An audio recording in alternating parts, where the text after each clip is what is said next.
Ce matin, nous allons faire le deuxième volet consacré à la fatigue. Donc j'avais fait une première vidéo concernant la fatigue comme symptôme et les habitudes et rituels pour alléger en fait votre quotidien, pour basculer en pilote automatique. Donc je vous invite à la retrouver. Et ce matin, on va parler de l'allègement pour essayer de passer le cap de la fatigue. Donc la fatigue, en fait, c'est un épuisement des ressources. Alors de quel type de ressources? Elles sont diverses. Ça peut être un épuisement des ressources émotionnelles, des ressources physiologiques, les vitamines, etc. Donc on rentre en carence, des réserves de sommeil, on est naturellement et enfin, effectivement épuisé. Voilà, donc c'est l'épuisement général d'un certain nombre de ressources.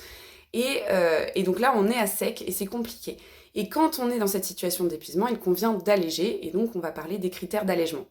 Alors pour vous donner un petit peu une image, je ne sais pas si vous connaissez un petit peu l'aéropostale, comme par exemple Saint-Exupéry, mais voilà, ce sont des gens qui faisaient des grosses traversées, notamment des traversées transatlantiques à bord de leur véhicule, et ils se retrouvaient parfois dans des situations extrêmes. Le réservoir est quasiment vide, donc là c'est le cadre de la fatigue, et ils doivent finir cette traversée. Et en fait, quand on est fatigué, c'est ça. Les réservoirs sont vides et pourtant, il faut finir ce qu'on a commencé. Donc ça peut être finir sa journée, finir son projet, voilà, finir quoi, finir le mois, etc.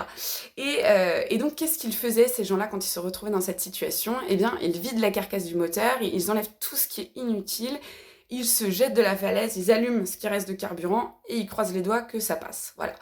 Eh bien, c'est un peu la même situation quand on est en situation de fatigue extrême, on va alléger la structure.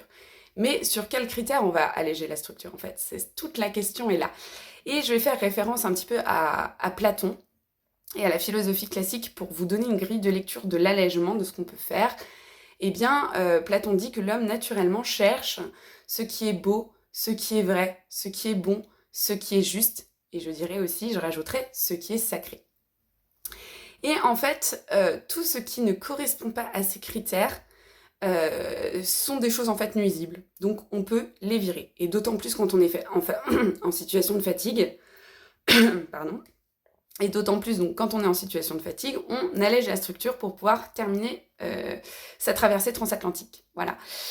Et donc, quand vous êtes très fatigué, que vous avez besoin de ressources, notamment par exemple alimentaires, et que votre assiette elle est moche, que le contenu de votre assiette ne correspond pas à vos besoins, donc ne sont pas justifiés, quand ça n'est pas bon, eh bien on n'a pas l'énergie suffisante pour se forcer.